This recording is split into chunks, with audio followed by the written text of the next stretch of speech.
ভাই, এই যে মাইক্রোপ্লাস্টিক প্রথম টুথপেস্টে পাওয়া গেল, এরপরে সয়াবিন তেলে যে পরিমাণ মাইক্রোপ্লাস্টিক 1 লিটারে 53,000-এর বেশি। মানে এটা ভাবা যায়?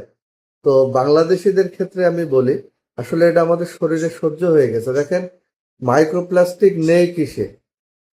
আমরা যে পানির পটে পানি খাই, এটা কিন্তু প্লাস্টিকের পট। এটা যখন আমরা মুখ লাগাই, ঘর্ষণের ফলে কিন্তু মাইক্রোপ্লাস্টিক তৈরি হয়।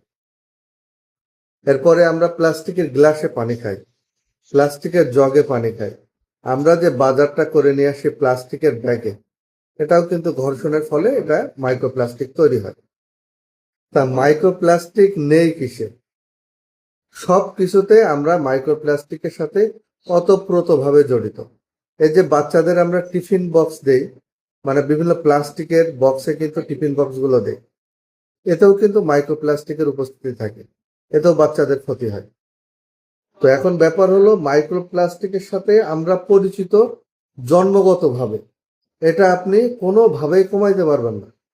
হ্যাঁ, কমাইতে পারবেন একটা জিনিস করলে, যে প্লাস্টিকের ব্যবহার আমাদের বন্ধ করে দিতে হবে। যত রকম প্লাস্টিকের আমাদের দ্রব্যাদি সামগ্রী আছে, যত রকম যা আছে, আমাদের সব প্লাস্টিক বন্ধ করে দিতে হবে। প্লাস্টিক বন্ধ করে দিয়ে আপনি বাচ্চাদের টিফিন স্টিলের বাটিতে দিতে পারেন। আপনার বাসায় স্টিলের জগ বা অ্যালুমিনিয়ামের জগ, অথবা আমাদের যে পূর্বে যে অ্যালুমিনিয়ামের জগগুলো ব্যবহার করতাম ওইগুলো, বা কাঁচের জগ, এটা ব্যবহার করতে হবে। আপনি যে খাবার খান, এটা হলো সিরামিকের প্লেট বা কাঁচের প্লেট। হ্যাঁ, এগুলো আপনি এতে খাইতে পারেন। পানি যেটা খান, কাঁচের গ্লাসে পানি খাইতে পারেন, বা স্টিলের গ্লাসে পানি খাইতে পারেন।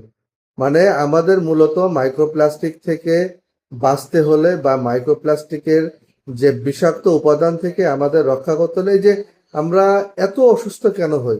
আমরা কিন্তু অনেকে ভালো খাবার খাচ্ছি, কিন্তু যে খাবারটা কিনে আনছি প্লাস্টিকের পলিথিনে নিয়ে আসছি, ওইটা ঘর্ষণের ফলে ওতেও কিন্তু মাইক্রোপ্লাস্টিক তৈরি হয়ে যায়। তো আমাদের সর্বোপরি প্লাস্টিকের যত সামগ্রী আছে, সমস্ত কিছু ব্যবহার বন্ধ করে দিতে হবে। একদম A to Z, A to Z আমাদের লাইফস্টাইল পরিবর্তন করতে হবে। প্লাস্টিক বাদেও তো অনেক কিছু পাওয়া যায়, যে সামগ্রীগুলো পাওয়া যায় প্লাস্টিক বাদে, আমাদের ওইগুলো ব্যবহার করতে হবে। তো আস্তে আস্তে দেখা যাচ্ছে আপনি শারীরিকভাবে এটাতে সুস্থ থাকতে পারবেন, কিন্তু বর্তমান আপনি যেটাই ব্যবহার করেন না কেন, তাতেই মাইক্রোপ্লাস্টিকের উপস্থিতি লক্ষণীয়, বা উপস্থিতি আছে। আর মাইক্রোপ্লাস্টিক থেকে আমরা যখন যদি বাঁচতে চাই, বা আমাদের নিজেকে সুস্থ রাখতে চাই, পরিবারকে ভালো রাখতে চাই, বা আমাদের সন্তানকে ভালো রাখতে চাই, টোটাল যত মানে প্লাস্টিকের তৈরি জিনিসপত্র আছে, সমস্ত কিছুকে বর্জন করতে হবে। এভাবে আমরা নিজেকে পরিবর্তন করতে পারি, নিজের শরীরকে সুস্থ রাখতে পারি।